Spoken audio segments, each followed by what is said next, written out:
حضرت عیسیٰ علیہ السلام کے دور کا واقعہ عرض کرتا ہوں. ایک شخص تھا، کسی لڑکی پر عاشق تھا، کافی ٹائم سے کوشش کر رہا تھا کسی طرح اس کا کنٹرول مل جائے، مگر وہ بھی ہوشیار تھی، قابو میں نہیں آتی تھی. مگر ایک دفعہ ایسا ہوا کہ کسی طرح اس لڑکی پہ اس کو کنٹرول ملا، اور یہ گناہ کے لیے آگے بڑھا ہی تھا کہ شام کا وقت ہو رہا تھا اور لوگ چاند دیکھ رہے تھے. چاند دیکھنے کے لیے سب جمع ہوئے تو گلی میں شور ہو رہا تھا. تو اس شخص نے جو گناہ کرنے کے ارادے سے آگے بڑھ رہا تھا کہا کہ لوگ کیا کر رہے ہیں؟ اس لڑکی نے کہا کہ رجب کا چاند دیکھ رہے ہیں. رجب شروع ہو رہا ہے اور رجب کا چاند دیکھ رہے ہیں. بس اس نے جب یہ سنا کہ رجب کا چاند دیکھنے کے لیے لوگ جمع ہوئے ہیں، اس نے گناہ چھوڑ دیا اور لڑکی کو جانے دیا.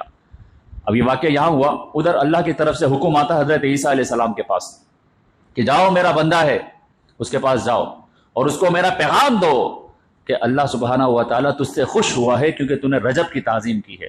حضرت عیسیٰ علیہ السلام جب اس کے پاس گئے تو پتہ چلا وہ تو کافر ہے، مسلمان تو تھا ہی نہیں، وہ نن مسلم ہے. حضرت عیسیٰ علیہ السلام نے اسے اللہ کا پیغام دیا کہ اللہ خوش ہوا ہے اس بات پر کہ تو نے رجب کی رسپیکٹ کر کے گناہ کو چھوڑ دیا.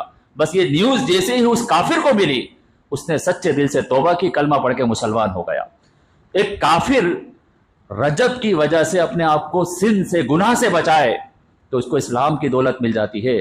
ہم اور آپ تو سب مسلمان ہیں، اگر ہم بھی اپنے آپ کو خاص طور پر اس مہینے میں ہر طرح کے گناہ سے بچائے، چھوٹا گناہ ہو، بڑا گناہ ہو، مائنر سن ہے، میجر سن ہے، ہر طرح کے گناہ سے اپنے آپ کو بچانے میں کامیاب ہو جائے تو اللہ تعالی ہم سے کتنا راضی ہو جائے.